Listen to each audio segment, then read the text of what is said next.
you can only do what you can control. That's basically it. Yeah. The looks that you get are for you.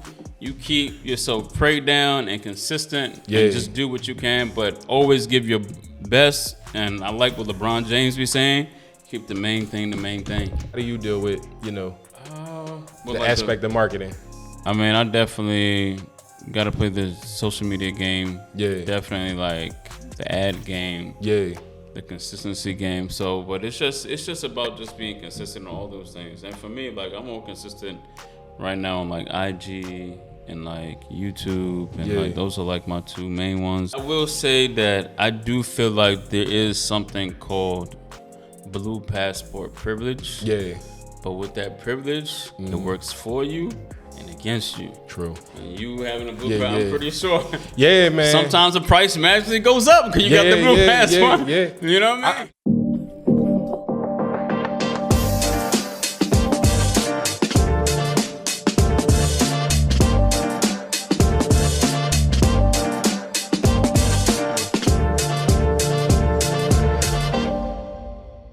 Welcome to AudioSwim Podcast, home of the music hustle. And today we got a very special guest all the way from Lagos, Nigeria. You know what I mean? American as well. We, got the game on lock, killing it, man. We got my man Sho The Icon in the building. What's up with you, man? Yes, indeed. Sho The Icon. What's up, brother? How you feeling? Good to lock in with you. Likewise, bro. Man, good to see you out here in Dubai. Yeah, likewise, man. You know what I mean? How you enjoying your stay? It's actually not too bad. It's like my second time being out here. But the first time I came out here, I came with a big group. Oh, yeah. Yeah, it was just vibes. So this time around, I just wanted to like tap into like, what brothers like you got going on. Yeah. And like what the space is like for creatives in Dubai. Now, Dubai is a dope scene for creatives in itself. It's still definitely growing. We need more people like you that's more, established, kind of know what they're doing to kind of come in and kind of help grow the scene. You know what I'm saying? So it's good that you're actually just tapping in and figuring out what's happening here. And, like we like to host at Wave Sound Studio. We like to host like different artists to kind of come in and vibe out. So essentially days like today is a special day. You know what I mean? So you was here on the right time, bro. You know what I mean? Representing the DMV, Maryland, DC, and of course, Lagos, Nigeria. My people, how far now? Yeah, how far? There you go. Yeah. So this the whole international vibe because, I really believe music is smaller and it's global at the same time. 100%. Small in the sense because the internet is bringing everyone together, so you could literally be on your couch and be in Lagos and never buy a plane ticket. As long as you following the right people on social media. Nah, facts. You know what I'm saying? And the music also adds the experience to it. And then you add food to it because different restaurants are getting popping now. So you got the travel, the culture, food, the music. The whole culture and everything coming together. Mm-hmm. And then, and just what Afrobeats is doing in general, just putting a very special light on African music, African culture, African vibes. Yeah. You know what I mean? Yeah. And I will say that it's bridging that African American gap. Yeah, bro, that's needed, man. Yeah, that's what I really love about it. Yeah. Like that full circle, like the industry is embracing both people because we're the same people. Yeah, no, facts, man, facts. And on top of that, like Afrobeats about to be the #1 streaming genre in the world, bro. Facts. Like, you know what I mean? So it's like you in the right spot. And then especially the Maryland, DC area, bro, is like already popping. Like they was on Afrobeats before anybody else, bro. Like before, and that in Houston. Houston and like around the DC area or the DMV area has been embracing like Afro beats like for a very long time, and New York as well. Let me not forget about that, man. You know what I mean? So what brought you to like the DMV area? So DMV, that's kind of like where my dad settled. To be honest, like when he came from Nigeria to America, he was settled in DC. Yeah. And he migrated to Maryland, and then we kind of like settled there for a little bit.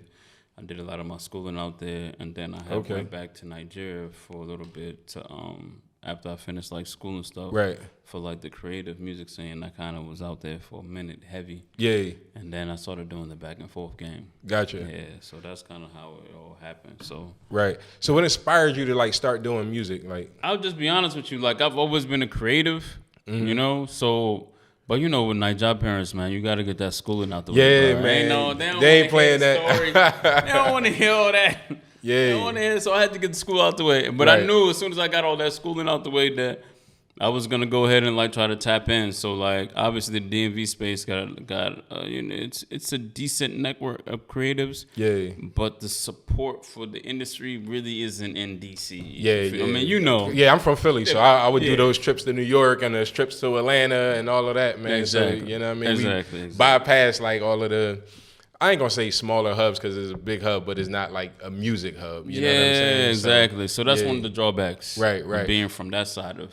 Right. You know what I mean? But there's a lot of talent that come out of that area, though. They got a lot of talent that's coming out of there. But the talent don't stay.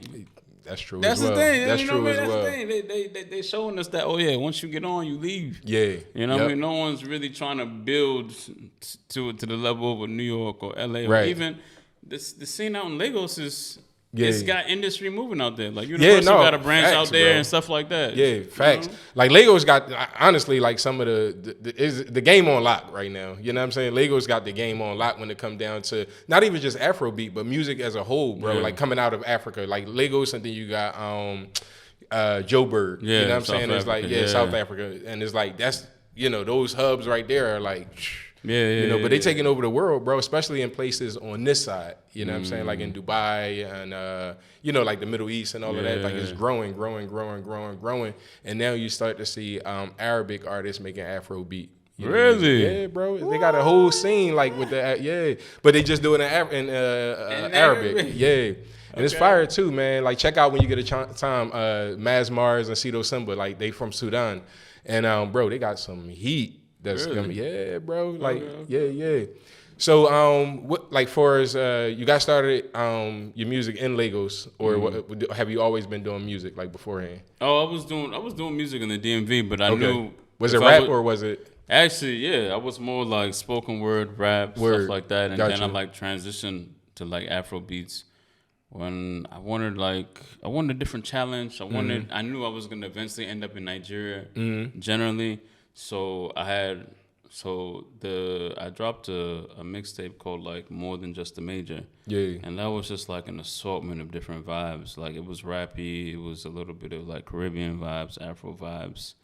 And then I did like 2 of those mixtapes, and then after that I was like I wanted to start my Afrobeat journey, and then I started just dropping like different Afro vibes. Right. You know what I mean? Who inspired you like to kind of get into that zone where you wanted to do that, or was it the industry as a whole when you seen where it was going? I think like if it was hip hop, I definitely was on like, all the major dudes like, Jay, and stuff like that. 50 Cent, obviously, when 50 came, it was.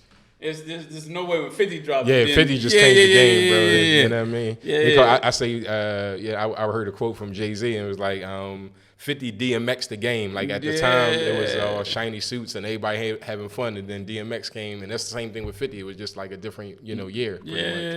So that on that side of the world, and then like in Africa, then definitely was like a lot of what Don Jazzy was doing. Yeah. With all his artists, Davido, when he was first coming up, Wizkid, all those guys, and then Wlay Cole. Yeah. And I mean, he's pretty solid too. Gotcha. So. What about Wlay, man? Because being from that area, Wlay has like been like the fusion between like Afrobeat and hip hop for like. For sure. Yeah. Wlay's definitely. I mean, he's the homie from the city. Like that's default. Like there's no way you weren't gonna get into Wlay and go. Yeah. No facts. Yeah. That was like that just came with just being around. So yeah, for sure. Wlay too. Yeah. Now Wlay, he's like to me is one of the most.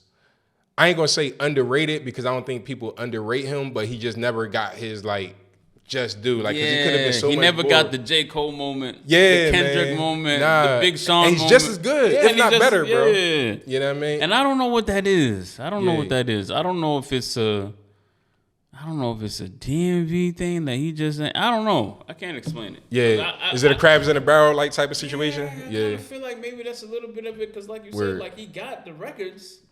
Many of them, bro. Many of them. If you go on like Apple Music and listen to Wlay Essentials, bro, it's banger after banger after banger after banger after banger. And it's like, but he just, I don't know, the looks just ain't really match up with the discography. Yeah, I think it's a personality thing though too, man. I think sometimes like with this industry, it's very like network driven. You know what I'm saying? So if you like piss off the wrong person, you know what I mean? They gonna spread that word and it's gonna get to the people that make stuff happen. You know what I'm saying? So. And Cole had Jay behind him. Kendrick had Dr. Dre and then behind him. So I guess. But Wlay had Rick Ross. You know what I mean? Meek, if you look at Wlay versus Meek career-wise, because they signed around the same time, and Meek, like, here, you know what I'm saying, with it. You know what I mean? Wlay, you know, but, and no disrespect to Wlay, I think he's a super dope artist, but I think the industry had something to do with him not getting his just due. Yeah. Nah, facts. So talking about, like, industry, man, have you had to deal with any industry politics in this game? Oh, for sure, man. Like, industry politics in the sense that people say that, oh, like, the music scene is like wide open, which it is to an extent, but there's still gatekeepers. Facts, bro. You know what I mean? Definitely gatekeepers. There's still, people be like, there's no more, the gatekeepers have lost the keys and they don't got no power. It's like, bro, once you start doing music for real, you understand that payola is still going on. Let's call it a spade a spade. Payola is still going on. So the gatekeepers just shifted to new neighborhoods. Yeah, that's it. And new zip codes. That's it. It ain't the traditional stuff no more. It's a whole different vibe going on. And if you can't keep up with that, you could have solid music, but that part of the industry will kind of stifle you. You know what I mean? And going viral isn't enough. Nah, man. And then you never know when you're gonna go viral, bro. Like, and that's the thing, is like being prepared when you do go viral. Cause I went like my viral moment was off of Fish, bro. I don't know if you've seen. It's crazy, man. It's like, I don't know if you've seen when Dubai had all of those floods and all of that. I took a video. I was walking down the street and I took a video, and it was fish swimming in the street, and it went viral. And I'm just like, I was like, dang, I caught a moment. I caught a moment where I could get people to buy in, but I was so unexpected of that being the moment that when people come, but I could have grabbed traffic, but I wasn't on it. Because it's like I wasn't, how do I transition that moment into like more people tapping in from a music side of things? Because I had like, I think it was like 50 million views, bro. Like I had like, whatever, I forgot how many it was, but it was like 50 million views off of that joint because all of the blog sites was reposting it. So it's like the virality of things. It will help for sure, but as long as you plan in advance for anything to go viral, you know what I'm saying? And it don't matter, But then the scary part of viral is when you do catch that moment and you are ready, how can you sustain that level? Because it takes, like you said, finances. You got to be financially prepared to kind of hit certain markets. Because it takes in between $150,000 to $250,000 to kind of blow an artist, bro. Like, you know what I mean? Facts. And knowing where to spend that money. So you could have the bread, but you need to know where you spend that money or whatever, and that's going to take it to the next level. But so many different levels of it too, man. And I feel like a lot of people put their money in the wrong things. A lot of people, they might shoot a video that's, let's say $3,000, in between $500 and $3,000, right? They might shoot a video, but then the song is not mixed properly, or blah, blah, blah, or they don't got no marketing budget behind the video. So they spent all this money on the video where they could have did a TikTok short in a corner somewhere or whatever and spent $300 to $500 on marketing. You know what I'm saying, on that song. Facts. So how do you deal with that, bro? Like, how do you deal with, the aspect of marketing? For me, marketing is like, I definitely got to play the social media game. Definitely like the ad game. The consistency game. So, but it's just about just being consistent on all those things. And for me, like, I'm more consistent right now on like IG and like YouTube, and like those are like my two main ones that I really am more consistent with that. Because even for me on YouTube, like I had my viral moment when there was a song called Duro I did in Lagos, Nigeria. And we shot the video in Lagos as well. And then, like we were like pushing the record, the audio first, then we shot the videos. We played it on air on TV in Lagos, Nigeria. And then, so it kind of just took off and kind of did its own thing. Like, it was real vibey. We had it on radio out there. We obviously had the YouTube stuff going. And then, we got to like a million views on that joint. So, but then it was like, all right, so how do you like manage this moment? You know what I mean? And like get the rest of it to the rest of the stuff. And like you said, the music is capital intensive, bro. So like I said, going viral is not enough. Man. I mean? Take it from me. You know what I mean? And then so being as though you had like that moment in Nigeria, did that transition to like anything in America? Like when people from America like tapping into like the moment that you had like in it Lagos? got me looks over there. People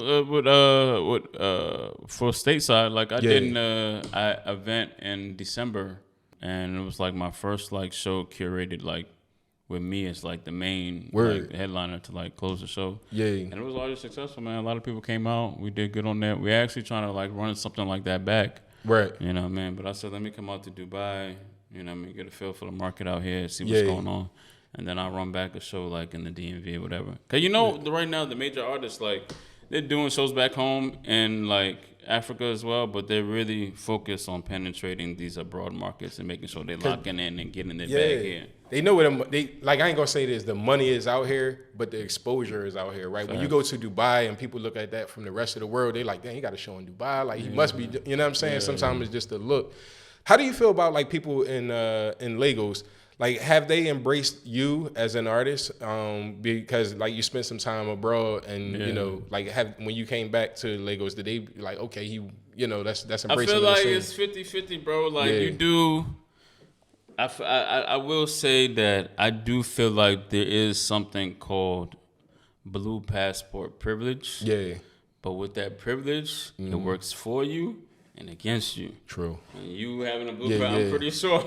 Yeah, man. Sometimes the price magically goes up because you got the blue passport. Yeah. You know what I mean? Bro, I learned the game. So I tell everybody I'm from Ghana, bro. Like when they come out here, I'm from Ghana. Like if I gotta go get my car fixed, I'm from Ghana. Yeah, you know what I'm saying? Like but if I want to get in the club or something like that, I'm from America. You know what I'm saying? You gotta know when to play the game. You know, you gotta know how to play it because sometimes it's good and it works for you. Sometimes it works against you. Like the prices magically go up when they know you're American. Yeah. But then everyone happy to see that we got somebody from America coming.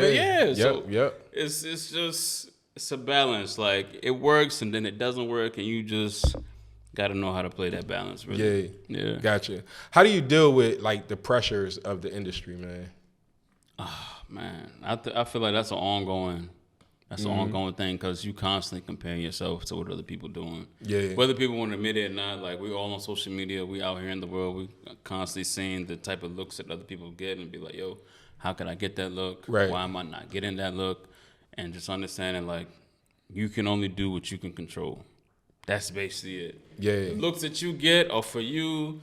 You keep yourself prayed down and consistent and just do what you can, but always give your best. And I like what LeBron James be saying, keep the main thing the main thing. Yeah. The main thing the main thing. If you can do that, hey, man, that's it. Nah, that's the best advice anybody could give. You know what I mean? Keep the main thing because that's what made you relevant in the first place. Facts. You know what I mean? And he's still hooping at 40.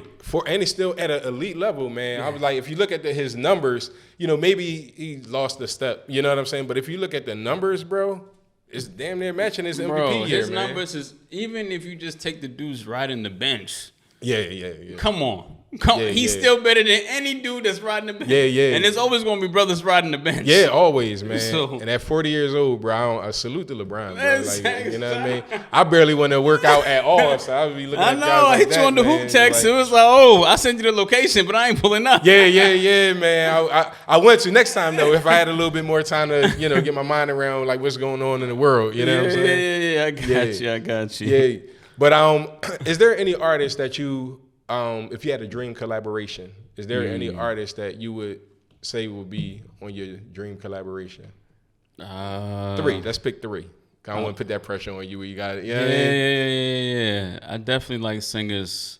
You know what I mean? So I definitely got to throw Thames in there.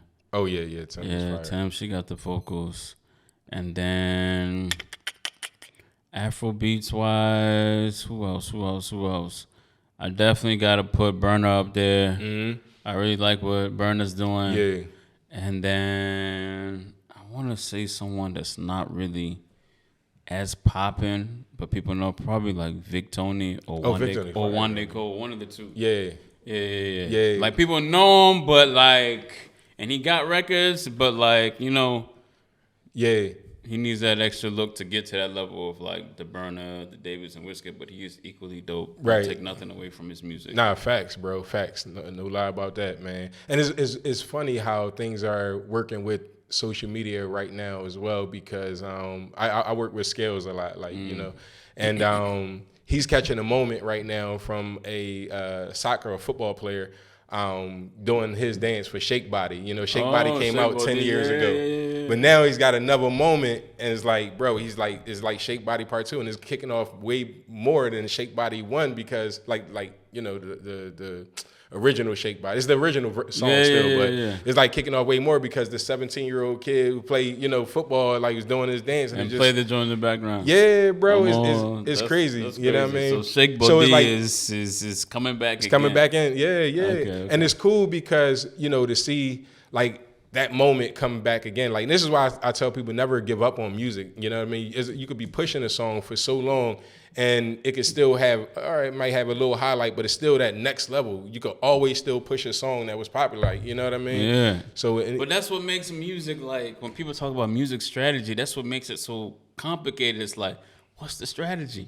Yeah. A song that dropped how many years ago? Yeah. It's popping off a promo plan you didn't even think of. Yep. You see what I'm saying? Yep. Yeah. Like, what's the strategy? Strategy is like for me, I look at it as a numbers game because you can't predict those moments, but a lot of moments you can predict based on like the numbers, right? And then if you like, I use chart. I'm just giving away secrets right now, guys.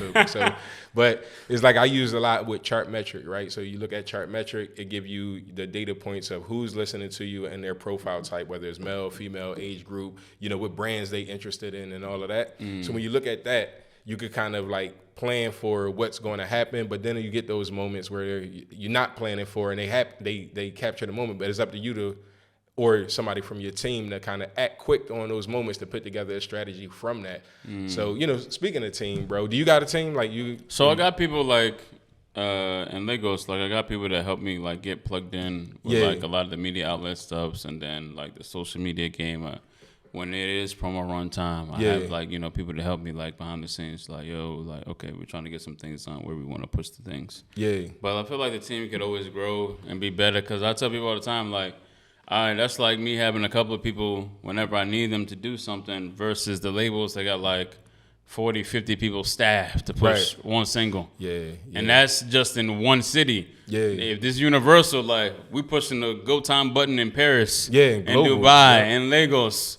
All the staffs, you know, doing everything at once. So it's like, do you personally as independent artists have the energy of the corporate majors that got the staff of that many people working the same energy on one record? And that's no. So you really just got to be strategic about it. You know Very strategic. And aligning yourself with the right people as well, man. Like I think a lot, like I said before, a lot of it is networking and knowing who's who and who could press certain buttons and establishing like a real relationship with these people, you know, because a lot of people within music, man, it's like, how can I use you, right? It's like, how can I use this person to get there? How can I use this person? But it's like, it's not about using, it's about establishing a relationship. And I think that's where a lot of artists go wrong because after this person do you a favor by, let's say, put you on the playlist, they work at Spotify, they be like, all right, you pitching to them, you met them at whatever event.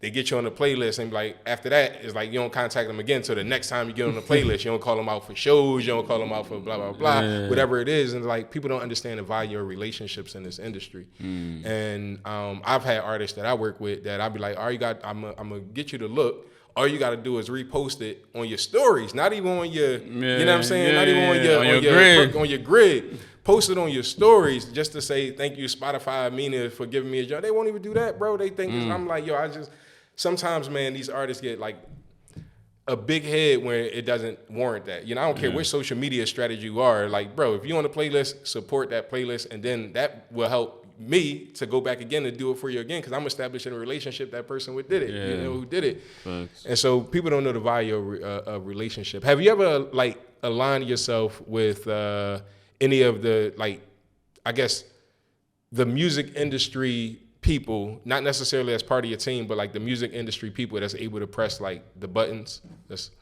I feel like I've gotten close, but just industry politics. Yeah. Just basically industry politics. It just kept a situation going, and a lot of it is like, oh, okay, what's in it for me? Yeah. A lot of that kills the motion. Like the song could be dope, blah blah blah blah blah, but then it's like, okay, the whole what's in it for me energy, and if they don't really see the what's in it for me, then they kind of dead it and just keep going on to doing whatever they're doing. Especially if it's corporate driven. Like if they're already plugged in, got the corporate checks coming, they know their money's gonna be whatever, and you already getting invited to all the major events. So it's like, for someone that doesn't have the motion behind them or doesn't have one of the big engines behind them, it's like, cause like I tell people all the time, like the independent game, people say that, oh yeah, independent is the best wave to do it. You shouldn't sign.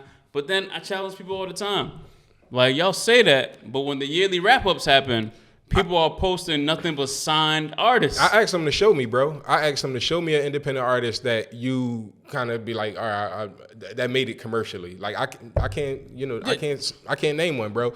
The most recent example that people used to say from a hip hop standpoint was Chance the Rapper. Yeah. And I'm like, Chance, but Chance was signed to Apple Music. It's not your traditional record label, but when he had that whole deal with Apple Music was the one to say you can release during this time. Yeah. And Apple Music has connects to the labels. Right. They part of the DSP corporate contract thing. Exactly, bro. Exactly. So it's like that don't even count to me. But but you're exactly right. You're never gonna see an independent artist do the Super Bowl halftime show. Nah. Never, bro. I don't care how big your record is, how many times you go, Robbie, you are not doing Super Bowl halftime if you're independent. You barely see a independent artist on the radio consistently, like in regular rotation. You know what I'm saying? Like most of those artists are signed, and then the record labels are so sneaky these days that you could be a signed artist, signed for a year, acting like you're getting your buzz up organically, and the whole time is the record label pumping money into different things, and people don't even know until you about to drop your debut album, and they say, "Oh, he just got signed to boom, boom, boom, boom, boom." But them NDAs is real, bro. Exactly. And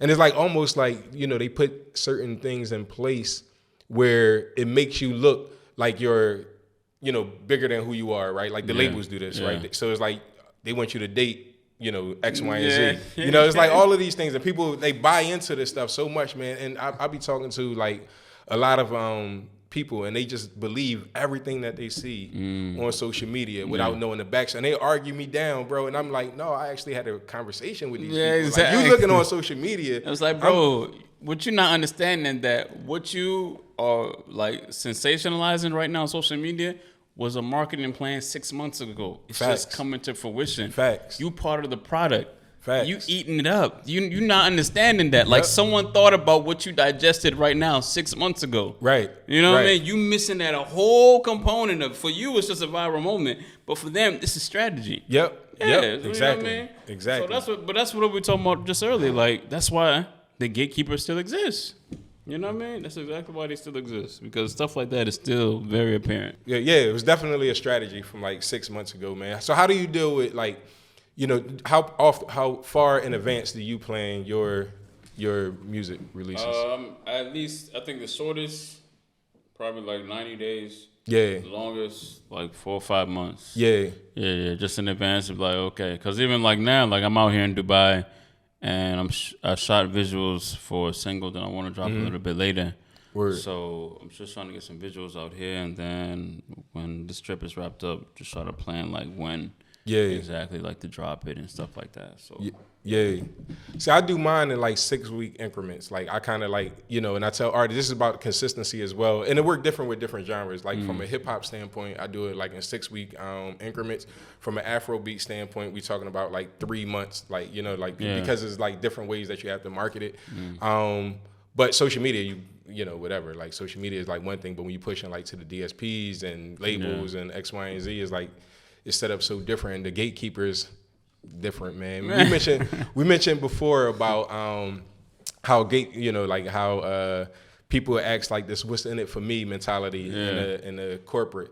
How do you like, knowing that exists, right? How do you combat that? Like, what do you do to make them, kind of buy into what it is that you got? Just keep doing your thing, consistency, and then eventually you gotta win them over. That's basically what it is. You basically just gotta win them over, and then put yourself in a situation where your music is undeniable and they want to do something to you. Because that's what mostly people say. It was like, yo, like if you go into them, they're gonna take that position of authority at the table. Facts. But if they come into you, it's a little bit more of a negotiation because now they see value in what you're doing. Yeah. So, but I feel like that works, but then it also doesn't help that music is so saturated. Yeah, so they feel man. like artists are throwaways. Yeah. You know what I mean? They'll sign you off a viral moment, but have no intention of building a longevity for your career. They'll sign you for a tax write-off, bro. Like, you know, like the way, not you know, like a lot of artists get signed just for tax write-offs. You know what I'm saying? Because they got a certain amount of money that they have to spend and all of that. You know what I mean? So they those games. You know, the labels play these games, man. And I like the labels, bro. I think that they're important to what it is that, you know, they have to offer. They got the money, they got the connections, they got, you know, the staff and all of that stuff that most independent artists can't ever, you know, do by themselves. So the labels are important, and then they really drive what's going on. They set a narrative around what's going to be cool for the next 6 months. You know what I'm saying? Like, independent artists rarely had that kind of like control. You know what I'm saying? Like, it's like the labels that set that stuff up because they got a game plan. Once we launch this artist, we got this artist coming out, and then we got this artist, and this person got to bounce off of that. So they got to control the cool a little bit. Like, we only got so much influence, even when it comes down to socials and stuff like that, man. We only got so much unless we start a movement. And that takes a team of people, not an individual. You know what I mean? And that's where it gets like tricky at, man, because this game is one of the most soulless games on the planet. Like, the music industry itself is soulless. Music is soulful. You know what I'm saying? But the music industry is soulless, bro. That's deep. Because I always wondered, like, we see so many business-wise tech that disrupts industries has been around for decades. Right. Like, Uber disrupted the taxi game. Facts. Airbnb shaking up hotels and resorts. You know what I mean? So what would even it take? Deliveroo. Yeah, exactly. Exactly. So what would it take for the independent artist movement to disrupt the decade generational lock that the music industry has had on controlling who gets put out in front of us? Right now is a few, like I look at it as data. So it's like there's a few things that we can use to kind of like understand what's happening in the industry from a sonically. I'm giving away all my secrets right now, right? Everything, bro. Because it's like, I don't care. Like, I'm like, all right, whatever. Like, you can do whatever you want with the information. But I use Cyanite, man, because Cyanite just kind of, like, when I'm in the studio, it kind of like allows us to kind of, allows the AI to listen to what trends are already popping, right? So if I know something is already trendy and I know is a certain BPM that they're looking for, you can analyze like the top, the top 20 or whatever, and certain BPMs are already popping, certain, you know, songs are on the radio. You kind of know when you go to the studio, even if you ain't in that vibe, if you want to kind of stick your song into one of those playlists that's already in the trending space. space. Yeah, bro, you got to kind of like hit those moments. So I use that, and then I use Chartmetric to like analyze the data.